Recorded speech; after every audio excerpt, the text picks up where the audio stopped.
Today I'm excited to share this episode. It's my brother from Earth's Echo, his own business that does hardscapes and is a masonry contractor. And what I like about this is he goes really behind the scenes and talks about kind of the pros and cons of owning your own business. And today we're going to see what it really takes to truly balance work and life. Here we go. And they make it really like appealing to start a business, but then the reality of like sustaining a business is pretty wild. All right, cool. Here we are in the Work Sucks, but I Like It podcast. I'm excited today. I got my brother on the other side. He's a younger brother, 4 years younger. And what I love about what he's done with his life is really truly balanced work and life. And how do I know that? So for the past so many years, we've done this thing every day. We send 3 things that we're most grateful for. And my brother, time and time again, will put something work and put something family related. So I'm excited I'm having this show today to talk about Earth's Echo, how he balances his work and life. Chris, welcome to the show. Hey, how's it going? Cool, man. So tell us, how did you get into this, kind of work? What made you want to open up Earth's Echo? The story goes, I got out of college with environmental engineering degree and I didn't really want a desk job. So I started working landscaping, and one summer I did some walkways, and I just kind of got really engrossed in the craft of doing paver work, but then eventually stonework. And that kind of evolved into bigger projects. And then I ended up just kind of finding Earth's Echo through the process of just digging deeper into the craft itself, like trying to get not only the best placement of the stones on site, but also finding the best sites to place stones. So I just want to say, not because he's my brother, but because he does some pretty epic things. He's made waterfalls in people's backyards. He's made like outdoor kitchens, like putting rock salamanders and walkways and stuff. So this isn't like your typical stone wall. Like he's got some true things going on here. Chris, what is the biggest struggle that you have, running your own business? And now family, he's going to get married soon, this month, excuse me. Got his, daughter Pearl. How do you balance all this? The work-life balance is just an everyday practice at that point. And then identifying patterns over the long run. Like I said, I got out of college, didn't want a desk job, didn't want to just like spend my life inside. I knew that I liked being outside, moving material. And then as I grew up, I got into the current relationship that I am now, and I have a kid. My entire day is totally different now. So even when I am on site moving stones, there's this element of I have to make space for other than myself. And through the journey, I've actually like had opportunities to kind of like reflect and evaluate what is the best work-life balance. And that changed from when I first started to where I'm at now. When I first started, I was single and I was just coming out of a bigger company. I already had customers lined up. I was willing to travel all throughout New England. And now I have a family and a younger daughter, and they mean so much to me that I'm trying to figure out how to balance work again. So what are some things that you do? Just trying to keep time management is a big one. Not trying to stay focused when it's time to work, and then trying to be present when I'm not working. And That's cool. Yeah. With your family, when you're doing business, you're doing Earth's Echo. Yeah, and part of that time management element is identifying like where your strengths are. So even if you're not an owner of a company, you still have to like find your position where you resonate the most. And even as an owner, I am reevaluating that even currently. Like we just had other things on the table. I won't go into too much detail right now with it, but just other opportunities where I'm identifying that my goal was never actually to necessarily be like an owner. I like the fact that I am a founder of sorts of like the name Earth's Echo and the identity of Earth's Echo, and I'm happy to do projects as Earth's Echo, but to run a business in modern day and to be a part of a business, whether you're an employee or whatever your title is, you're just a human waking up, going in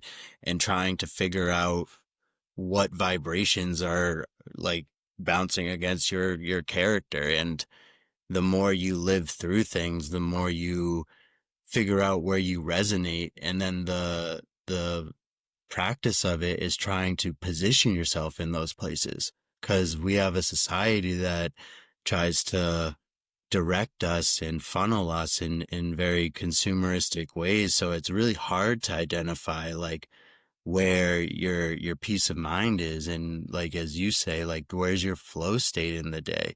If you're not even playing on the right field and you're like playing a different sport than what you like resonate with, and the world around you is not like pushing that path, it's really tough sometimes for people to figure that out. But I think it's that mentality of like your presence has power too. So like it's like, do I really need to be doing this task right now? Or I should I like that. be prioritizing my kid being like needing me more? And whereas like when I first started, and even when I was like part of a bigger company, it was just like go, go, go, go, go. And because you're germinating, you're like trying to match the energy. And it's it's something where you just start working 12-hour days, Saturdays.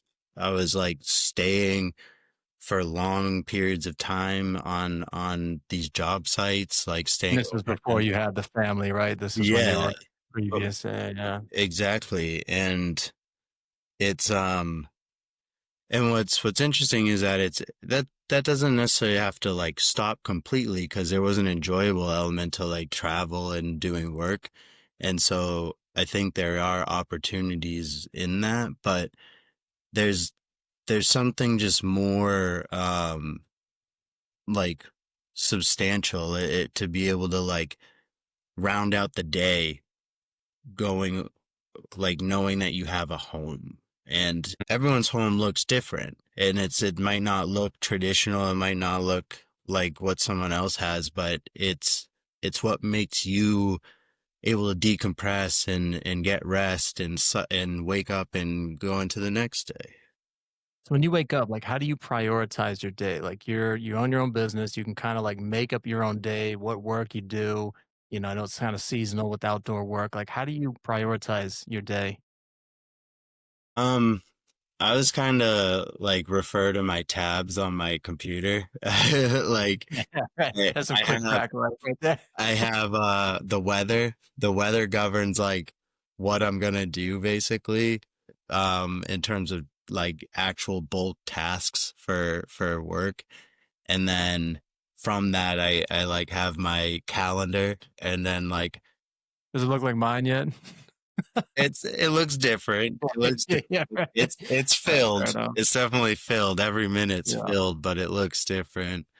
And then from there, just like all the other things that progress from there, like your emails, how you communicate with people around you. And like, that's what I'm saying about the sites to place the stones. Like, it's important to know the precision to put something and do all that. And that's all good. But if you're not on a job site and you didn't have like the experiences to get to that job site to then be able to perform and do those things, then it's really hard to even like carve out a niche, and everyone's looking for an audience, no matter what scale, business, band, everyone's just looking for community, and then from there, economy, just exchange of resources within a community.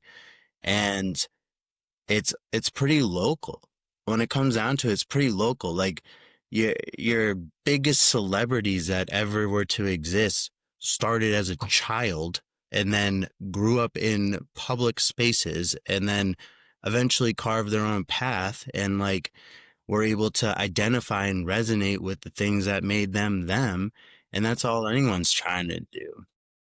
And it starts with communication. Like, what's your biggest frustration, when it comes to your work? I mean, it's the very thing that like is the most important thing, like communication. Communication's frustrating innately because we all are just different people experiencing the world differently. Like So communicating with potential customers, you have someone working for you, right? You're looking on hiring another person. You've got going to be two people reporting to you. Is that I guess like not any one particular conversation, but just the fact that every element of your day has communication.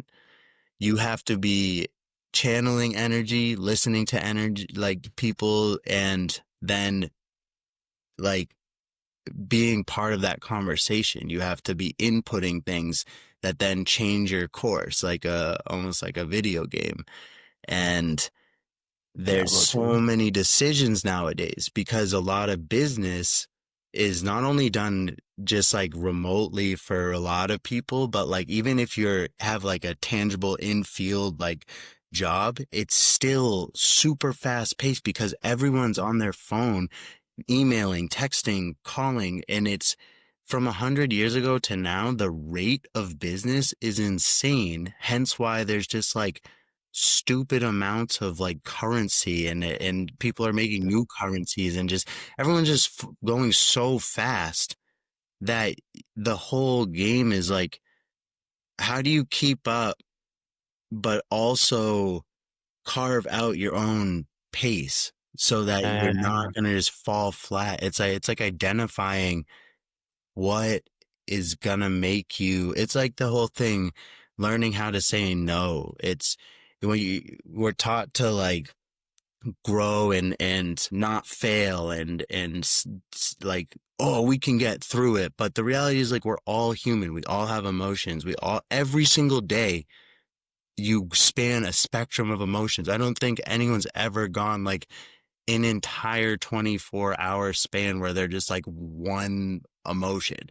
Even if you're like super depressed, you might have a smile 1 second. Even if you're like ecstatic over the top, like you might like stub your toe and then you're fucking pissed. Like it's, and then you're back ecstatic again because it was just so high and it's like, but what I'm getting at is there's, there's just like there's this element of like trying to self-actualize, like trying to recognize like what is important Potential mind. to, Yeah. yeah, like what's important to each person individually and to be able to ask yourself that. And then it's a constant question. You wake up and you gotta be asking yourself and not be scared of it, because if you're not asking yourself, then you're not growing and adapting and with the So how do you environment. see online, right? So you're doing hardscapes, you're outside, your business is outside. Like how do you see online today technology? You say it's fast. It's almost like that's what I love about your business in the sense of like you're building spaces outdoors so people can slow down, right? We need to slow down more. So Yeah. how do you see online? How do you use online with your work? Tell us more about that. The online game is like so real at this point, and being a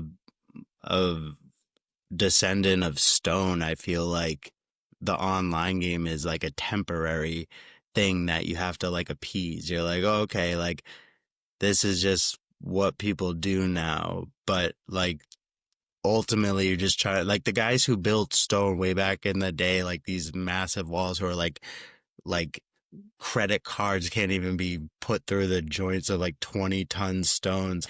That culture wasn't a culture of online like billions of human beings. That culture was like, how do we work together, focus, build our community with the most fortified foundation ever, and the communication that goes into that work that stands thousands of years and is like, we can't even figure that out now because we don't care about each other enough to do that type of work anymore.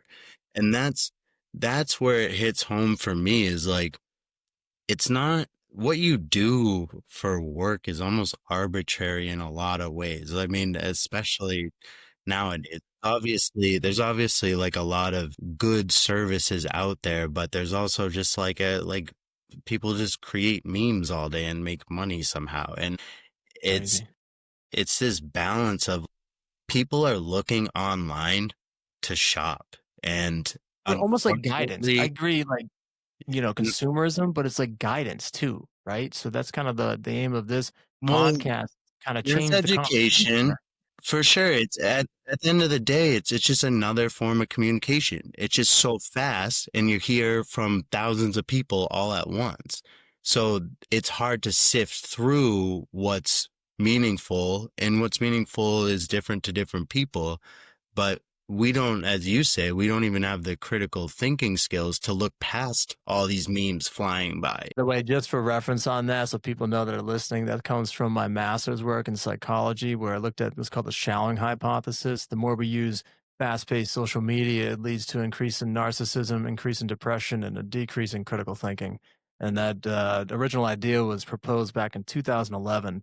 And if we use Malcolm Gladwell's 10 years of mastering something, here we are in 2025, right? We've been masters of this online use, and it's making us depressed and narcissistic and just, yeah, decrease, unfortunately, in critical thinking. But so Chris, how did you come up with the title, the business name for Earth's Echo? Like Earth's Echo, why? Earth's Echo came from like wanting something that really like identified the spirit of what I'm trying to do. So I like the idea of having like alliteration, like so that it's rhythmic, it's not, and it's kind of just like Click short. track. Yeah, it's not like my name, my last name, and like hardscaping or something. I wanted it to embody more than just my story. I feel like what I was just talking about, this essence of cultures that are just gone now and trampled by capitalism and imperialism and all these other things that like really just kind of make it so that we just have a bunch of plastic and crap and And pollution. everybody's names on it. But that's what I love, right? You look at most Everyone, yeah, businesses, it's their wants to name. do And I track. think it's pretty amazing that you call it Earth's Echo, right? That's pretty cool. Makes me think of like, philosophical engineering, what I call my work. I didn't want to have my own name as a website. Like, I don't want people to look at me, right? I want to be thinking about these ideas, like you said, kind Yeah, of building these communities. we're just a temporary vessel of energy, and it's like I personally feel that so much in my daily like uh being awake, and I really wanted to embody that, like Earth's echo, just and it comes from two things too. Like there's the depth of it, but there's also like I like moving earth, and I like playing music. So trying to blend those two together too. And Plays the guitar, by the way, in our band, the Nowhere Kids. no more kids. Where do you see the future of Earth's Echo?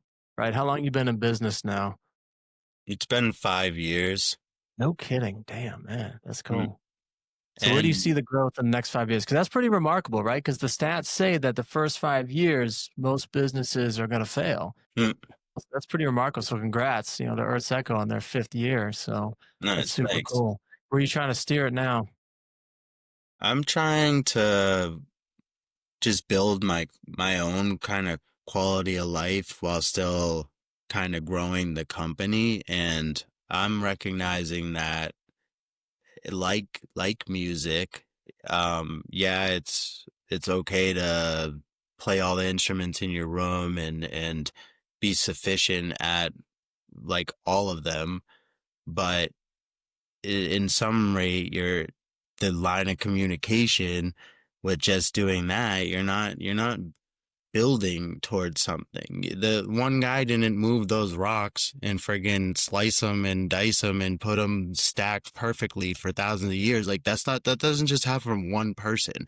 So to think that I could do all of that quality of work with all of the pace of modern society and technology is just like it, that's where it's been affecting my day to day. And so I've been making moves to position myself in a way where I'm trying to feel like I have a job again, where I just kind of can focus, do designs, do installs, get help with administration, get help with estimates, get help with sales, and I'm open to all opportunities. Like, Interesting, right? You said you wanted to leave kind of the job from your last place and get more artistic kind of freedom, the thing, to kind of do your own thing. And now you've almost come full circle. yeah, Why do you think that is? because I got a dose of the reality of modern day business, and it's like it's heavy. It's really heavy. You have to sacrifice a lot, and I'm not willing to sacrifice the things in my personal world beyond the arbitrary stones I move on the surface of the crust. Like I feel more momentum in like the close people around me than what I was what I'm doing for like art. And I love art. I live for it. I do it, try to do it in the most like sturdy medium possible.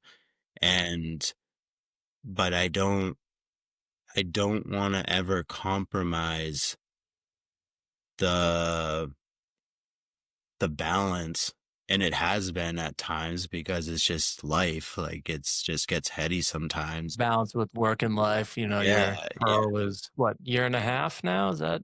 yeah. Well, Yeah. she's coming up on More two now. years pretty soon. Oh man, that's right. Yeah, no, losing Yeah, track of time. yeah. She's a Yeah. whole person at this Oh, point. super cool. Yeah, no. And she's a big reason. Like she definitely like changes my entire perception on life itself.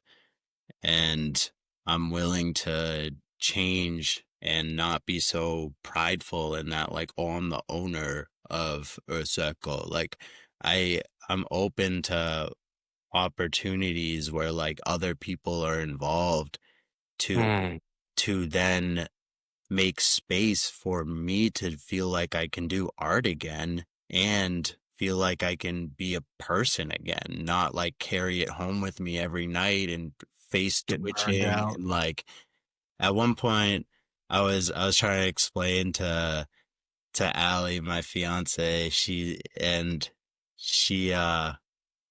she was like, um we were trying to balance time and schedules and stuff, and I'm like, oh, I own my own business, like I have all the time, I'm super flexible. And then like and then constantly, just like as we just live together and try to grow our family and stuff, it's evident that if you're a business owner, and a small business owner at that, like the quicker you find your position and put in Position place. where? Sorry, position where? I think this is critical. Position in the work you do, or position in the values in your life, Well, or you something need else? you need the latter to identify what to change in the work.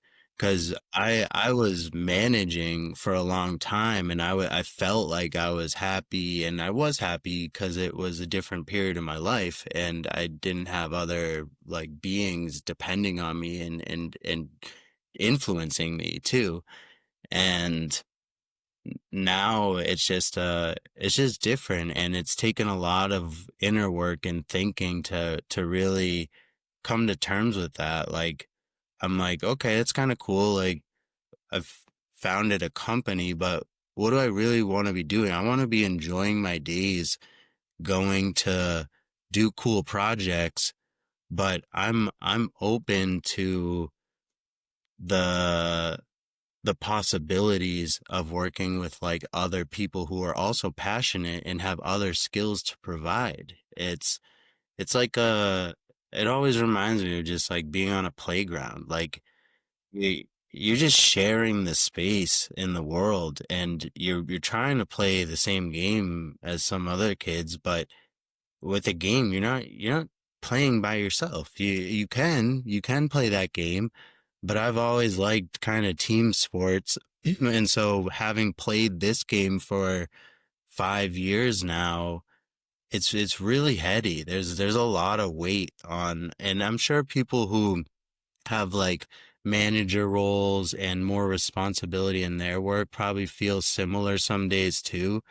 Just like the nature of like you're responsible for so much when you're in the adult world, like trying to play the like Bills game. Like that kind of call out you make that is kind of a game. So Simon Sinek talks about two different types of games in his books and his YouTube videos, and that, soccer, as we know, is a finite game, right? You know that there's 90 minutes, there's two halves, you win, lose, I guess you could draw, and then you have the infinite games. So, how do you see your work as the infinite game? And how do you, I guess, tell yourself that you've done a good day, done a good job, like you've scored the goal, you know what I mean? I think it has different metrics at different times. That's what's tough is because it's ever changing. So what and what I'm learning more about soccer, which is cool, is that like the strategies are ever changing. Cause First like, off, Messi, by the way. oh Lionel yeah, Messi, shout out. there's this element of like simplicity.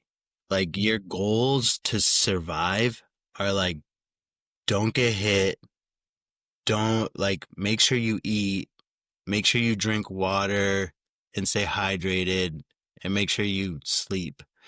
And so that those are kind of like wins because you're literally keeping your conscious vessel alive to then even think about other things. So it's trying to dial back to that simplicity of being like, okay, I just ate like a good meal right now with my family. That's a win. And that's what I like about what you started with was the how we keep in touch by just simply texting three things that we thought were wins during the day. Stuff that's influenced us in our bigger picture and but are kind of popping up in different ways during our day, and we like highlight those all the time. And Story with that, how that came up was, I don't know if it was me or you, probably the combination of both of us, our energies. Mine was like feeling negative. And I just remember from playing competitive golf years ago, there was this exercise where you literally would write the best shots you had in the tournament, despite if you topped the ball or shanked it in the water. You basically wrote down your top shots. So your brain would just remember the good things. And we sort of extended it to what, we just were talking about, that we want to remember the three things that we valued most before we go to bed. And that just sets like the positive things into our subconscious so we can wake up and be like, oh, my life's pretty good. exactly. And it's it if you were to look back at all those things, I'm sure there's patterns like how a song emerges, like you kind of have rhythms within the days, the weeks, the months that have a same frequency.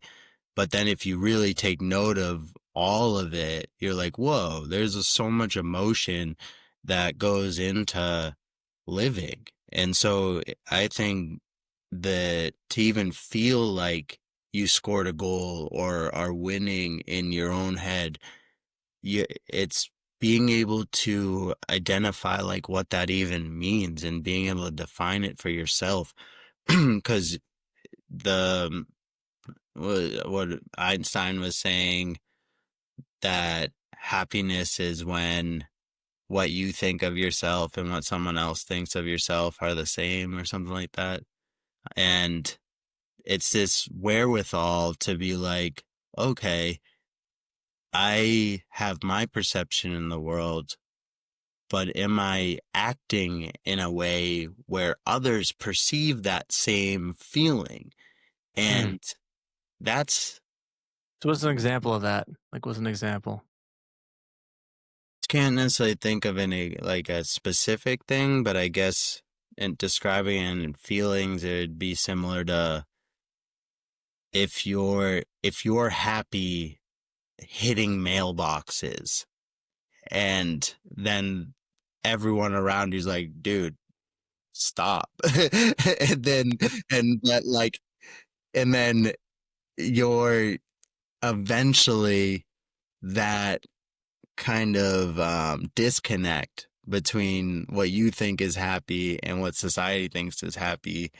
So how do you integrate that into the work you do, right? You're all excited, you're smashing stones together, you're making, patios and stuff. Like how do you tap into your customers' perspectives to like, yeah, get the job done? I think by asking them questions and trying to identify like what they're really looking for. And it starts with just how are you going to use the space? Is this by building this, are you going to use it more? How many people are going to be using it?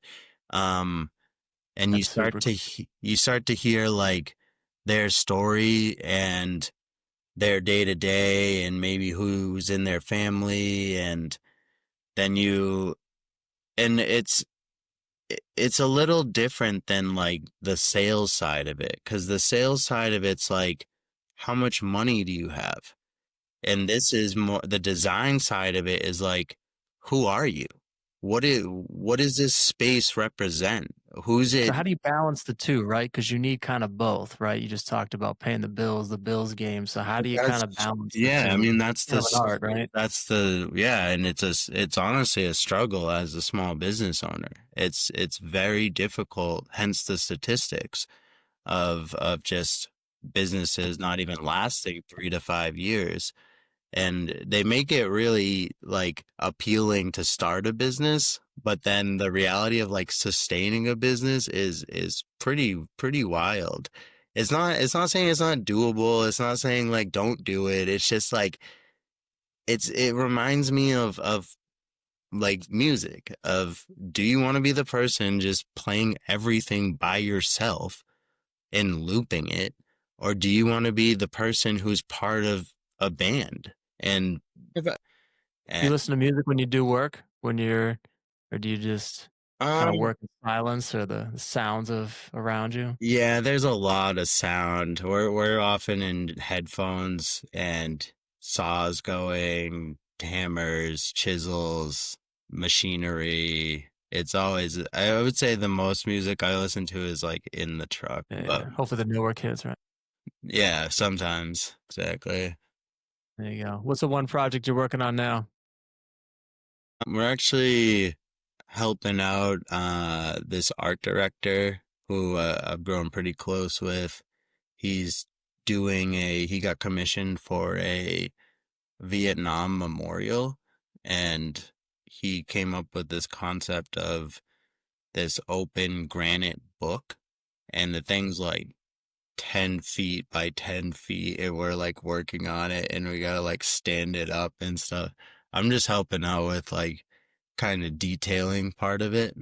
Um, he's older, so but he doesn't think he is, so he which is awesome in a lot of ways. But Helping them out. So yeah, we're kind of helping him bring his one of his visions into reality too. So that's what I like. Stone is usually it's used for that purpose, for something where you wanna like have a lasting impression for like a war monument, or it's often seen in public spaces because it's lasting.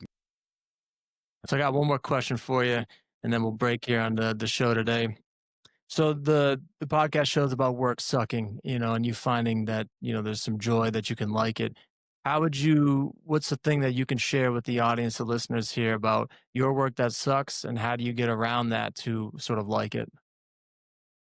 um I would say that trying to balance all of the roles as an owner and The sucking part or the part you like? is the sucking part. Yeah, Alright. I'm starting to to really position myself out of that, by hiring and um getting help with current employees to like help with estimates and just the sheer volume that you have to do and driving and all of it in modern day. Um, so yeah, I would say that it's not ever the craft. Like I can be mad at a rock, but I'm not really mad. I'm just like playing the sport. But the some of the business stuff and just responsibility of cash flow and all of those things, especially now that it's bigger than just myself, is just it sucks at times. It sucks pretty hard sometimes, and It's almost like you're trying to get back to the things you liked doing, right? You kinda set yourself up to be able to play this game now, and now you wanna get back to kinda your position on the field, right? You're kinda like a striker, you wanna just be placing yeah. stones. And right now, I'm just kind of like watching from the sidelines, trying to just make sure ticket sales are coming through or something. Yeah, yeah, yeah, yeah. I'm like, this isn't soccer. Cool. Echo, my brother Chris Tenaglier, thanks so much, man. Nice, appreciate it.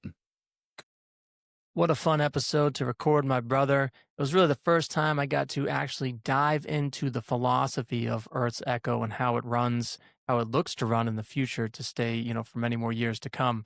And the big thing that I found super interesting with the conversation was that he started off leaving a job, right? Wanting to start his own business. I think I keep hearing time and time again in the workplace, I want to go do my own thing and this and that. And you heard the pros and cons of it all, right? To it, trying to really balance work and life can be a challenge even when running your business. And the interesting thing that he concluded was really getting down to the values, prioritizing his family, like we talked about, prioritizing the work that he loves to do, not the job of necessarily maybe sales or things like that, but making the connections with people. And with that, remember that success is not about good luck, it's good skills. The skill today to take away from this is really honing in on your values. You heard it from Chris himself. The idea of building this business sounds so great, but why are you doing it? What are the values? Why are you doing it based on those values? And with that, we'll see you next time. Make sure you hit subscribe for future episodes. We got some more interviews coming up, which I'm super excited to share, and we'll see you in the next episode. Thank you.